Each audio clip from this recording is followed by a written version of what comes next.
Hey, shalom to the hopeful elect. First and foremost, I'd like to give all honor, praises, and glory to Yahweh, Bahashem, Yahweh Shai, Bahashem Rachakodash.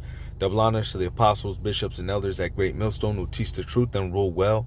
This is the brother Yatab Yahweh Allah coming back from the GMS SF Bay Area camp. I got a quick lesson today. All right, Lord's will is edifying.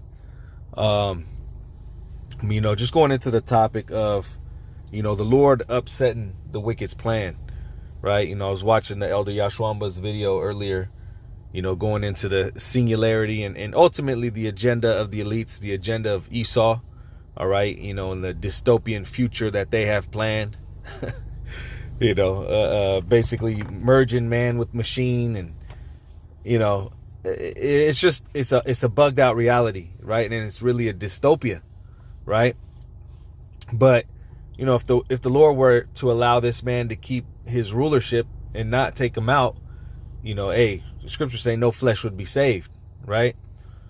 But again, the Lord is going to upset this man. So let me start with this. Is Job 20:4. It says, knowing thou not this of old, since man was placed upon earth, that the triumphing of the wicked is short. And who is the wicked? All right, Malachi, the 1st chapter.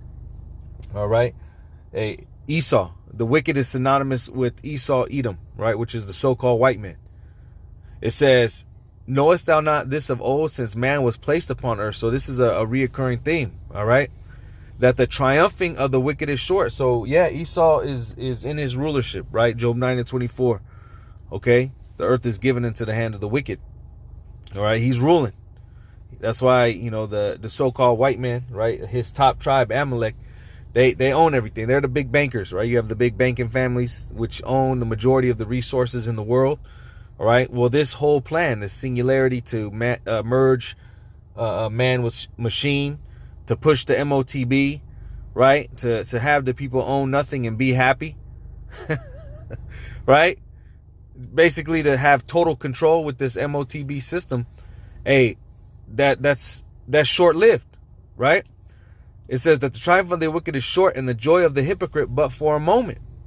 So in the end, whatever Esau has planned, it's going to come to naught. Okay?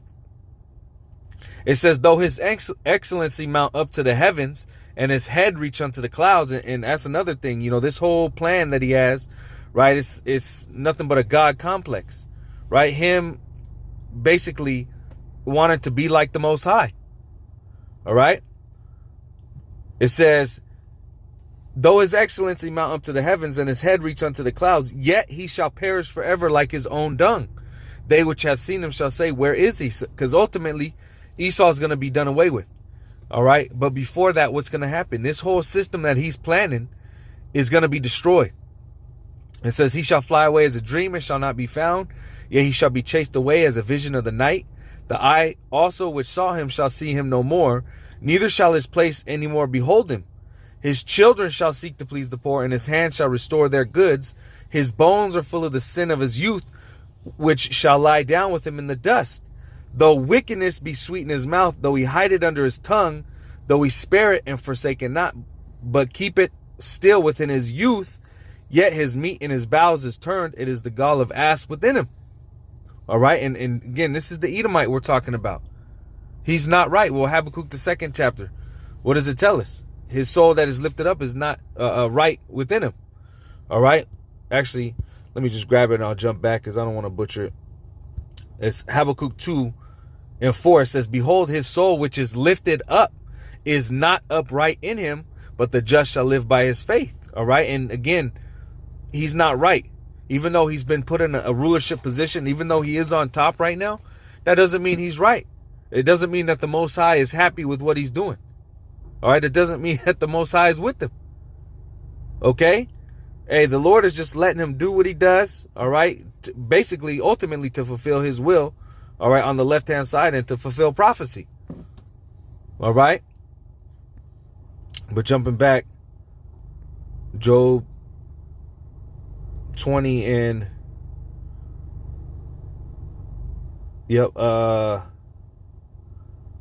14 again, it says, yet his meat in his bowels is turned. It is the gall of ass within him. He has swallowed down riches, that he shall vomit them up again. The Most High shall cast them out of his belly, and all the resources he has, everything that he's you know, storing up for himself. All right. Ultimately, all those riches are going to go to Jake, the Israelites. Verse 16, he shall suck the poison of asp, the viper's tongue shall slay him. He shall not see the rivers, the floods, the brooks of honey and butter. Yeah, he ain't going to be in the kingdom enjoying it. All right. In the kingdom, he's going to be in slavery. You know, and ultimately he's not going to fulfill his bugged out, all right, version, all right, of a utopia, which is really a dystopia here on earth. It says, that which he labored for shall he restore, and shall not swallow it down. According to his substance shall the restitution be, and he shall not rejoice therein. So everything that he's planning is all for naught. It says, because he hath oppressed and hath forsaken the poor, because he hath violently taken away a house which he buildeth not. Surely he shall not feel quietness in his belly. He shall not save of that which he desired. There shall none of his meat be left. Therefore shall no man look for his good. In the fullness of his sufficiency, he shall be in straits. Every hand of the wicked shall come upon him. And ultimately, this is what's going to happen. All right. He's going to go into slavery. Okay. And ultimately what? Jake is going to put that belt to ass, so to speak. Verse 23, it says, when he is about to fill his belly. Okay. When he is about, he's implemented the MOTB.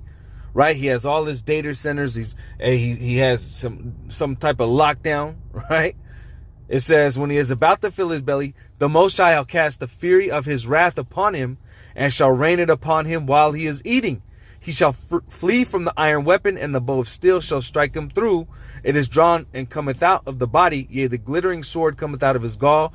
Terrors are upon him. All right, and what is that? These thermonuclear ICBM missiles. Okay, when this man has he thinks his plan is going according to schedule, all right, it's going to everything how he planned it out. What's going to happen? The Lord is going to upset him. He's going to send these nukes to destroy his main city, which is that pushes his power, right? The hammer, America, Babylon the Great. Okay, and then all the elites all over the world that are left, they're going to be put into slavery. Okay. And again, you see the plan that this man has. It's a bugged out plan. You know, the elder Yashwamba was going into it. You know, to even think the things that he thinks, that's a bugged out way of thinking. You know, he had the other dude on the he was showing a clip, and what did the dude say? Something about basically referring to people as meat bodies. You know. It just shows you the thinking and mind frame of the Edomite, and it's not right. Right? Now let me jump over here. I'm going to go to Psalms. Right? Because, this ultimately is a prayer of King David. This is also our prayer. Psalm 17 and 13, it says, arise, O Lord, Yahweh Shem Shai, disappoint him, cast him down, deliver my soul from the wicked, which is thy sword. And this is the sword of the Heavenly Father on the left-hand side. All right? But nonetheless, the prayer is going out to disappoint the wicked, and we're reading it. The Lord is going to disappoint the wicked. All right? He's not going to let Esau get what he wants. The scriptures say he has bounds that he cannot pass. He's given, again, he's been given, you know, the kingdom for basically temporarily. All right? Really to show what true wickedness is. Because here it is, you have the wicked in control. And what happens? You have the earth being destroyed. You have every philosophy that's being put into motion. Well, even this whole, you know, singularity and basically MOTB movement. What is that? It's wicked, right? It goes against Yahweh Shem Shai and what he's set down as the guidelines on how to rule in righteousness. All right? It says... Psalm 17 and 13 again says, arise, O Lord Yahweh Shem Shai, disappoint him, cast him down, deliver my soul from the wicked, which is thy sword. From men, which are thy hand, O Lord, from men of the world, which have their portion in this life, and whose belly thou fillest with hid treasure, which are full of children, and leave the rest of their substance to their babes. As for me, I will behold thy face in righteousness. I shall be satisfied when I awake with thee, with thy likeness. All right. And ultimately, going into, you know, the kingdom, all right, having the new bodies, the new covenant, okay, which, yes, King David is of the elect, all right, if you can receive it. But again, hey, what are these men? These men are of this world, all right? This wicked society, this society that they put up, all right? And again, the Lord is going to disappoint them. Now from there, let me get this. So like Proverbs chapter 10 and I'll start at verse 27. It says, the fear of the Lord Yahweh Bashim Yahushai prolongeth days, but the years of the wicked shall be shortened. All right. Hey, the years of the wicked shall be shortened. And again, hey, the Lord is speeding up the times. It says the hope of the righteous shall be gladness. And what's the hope of the righteous? A righteous kingdom, right? A new heaven and a new earth wherein dwelleth righteousness. Not this. Not trying to merge a man with machine. All right? It says, the hope of the righteous shall be gladness, but the expectation of the wicked shall perish. The way of the Lord Yahweh Shem Yahushai is strength to the upright, but destruction shall be to the workers of iniquity. So this is the destiny of the Edomite. This is the destiny of these elites. All right? This is the destiny of Esau as a whole. Destruction. It says, the righteous shall never be removed, but the wicked shall not inhabit the earth. Okay? And again, hey, Esau's not going to get his plan fulfilled. Right? He's not going to be able to rule like how he wants to rule. All right? Ultimately, his ultimate goal is to do away with Jake and whoever, basically whoever doesn't take his MOTB. Right? Because the rest, that's basically that oil to accept him as the master forever. All right, but it's a left-hand version of it. Okay, but hey, the Lord ain't gonna let him do that. All right, he's gonna be destroyed. Now, from there, let me get this. I just wanted to go. Salaki, let me get out of here. Let me grab this. Okay, in Wisdom of Solomon, chapter 6 and verse 1, because hey, this man is a king, right? He's a king right now. He's in rulership. But, you know, the Lord gives us insight of why he has to be taken out. Now, this is Wisdom of Solomon, chapter 6, and I'll start at verse 1. It says, hear therefore, O you kings, and understand, learn ye that be judges of the ends of the earth. And again, Esau has been set up in this position. It says, give ear you that rule the people, and glory in the multitude of nations, for power is given you of the Lord, and sovereignty from the highest. So, hey, the Lord put this man in power. Okay? Well, real quick, let me grab this in Daniel. All right, just to prove that point. Daniel 4 and 17, it says, this matter is by the decree of the watchers, and the demand by the word of the holy ones, to the intent that the living may know that the Most High ruleth in the kingdom of men, and giveth it to whomsoever he will, and setteth up over it the basis of men. And who's that base man? Esau. But this shows you that the Lord is in full control. Do you think the Edomite, he acknowledges this? All right? He doesn't care. Psalms the 10th chapter. Hey, the Most High is not in any of this man's thoughts. So what's he going to do? Go against the Lord. But it says, verse 3 again, back in Wisdom of Solomon 6 and 3, it says, the power is given you of the Lord, and sovereignty from the highest, who shall try your works and search out your counsels. And this is what the Lord's been doing. But what is Esau constantly doing? Failing. Right? Again, trying to set up a system that goes contrary to Yahweh Bashem Yahushai. He's not giving glory to Yahweh Bashem Yahushai. All right? He's not using the laws, statutes, and commandments to govern the world. He goes contrary to it.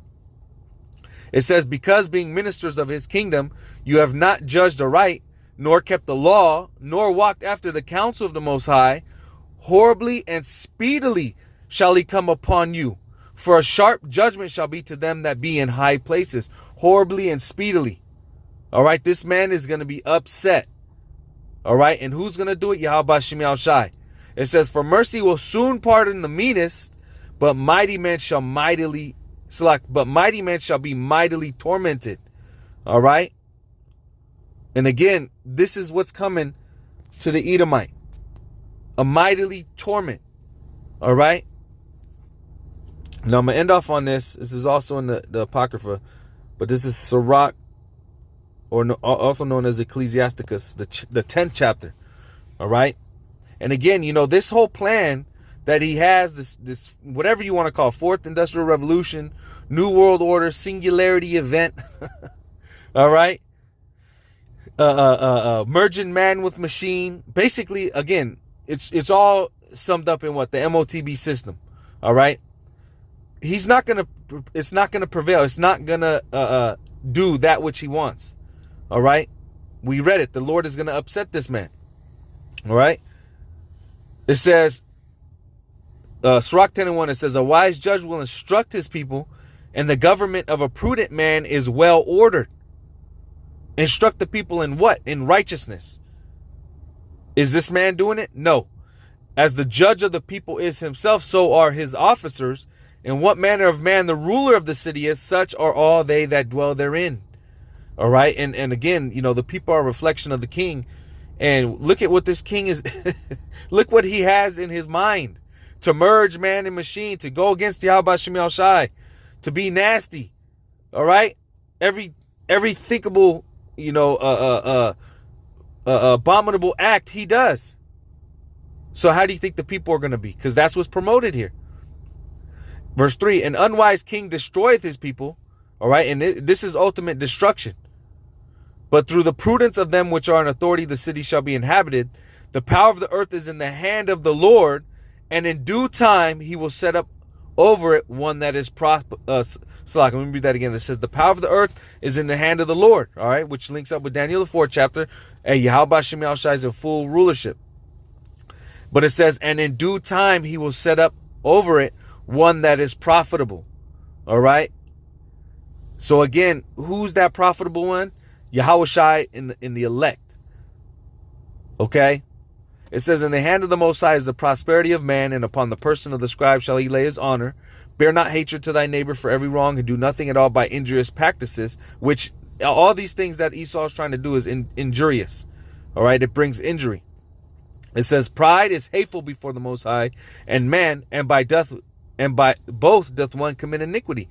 And again, this is what Esau is about, that pride. All right.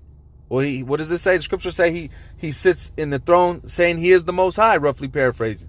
He thinks he is the Most High. All right. Verse 8, it says, because of unrighteous dealings, injuries, and riches got by deceit. And again, this whole thing that he's trying to set up is an unrighteous dealing. All right. This whole program for total control by instituting this MOTB, that's unrighteous dealings. Okay.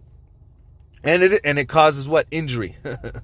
It says, and riches got by deceit. The kingdom is translated from one people to another. And again, this is the point. All right. The Lord is going to take this man out of power, and he's going to set up one that is profitable. And that's Yahweh Shai and the elect, the kingdom of Yasharallah. All right. But yeah, a quick lesson. Lord's will is edifying. Just going into the topic of the Lord Yahweh Shem Yahweh Shai upsetting this man and all his plans that he has with this MOTB system. All right. But yeah, again, Lord's will, this is edifying. Once again, I want to give all honor, praises, and glory to Yahweh, Bahashem, Yahweh Shai, Bahashem Rachakwadash. Double honors to the apostles, bishops, and elders. Shalom to the elect. Ba ba ba.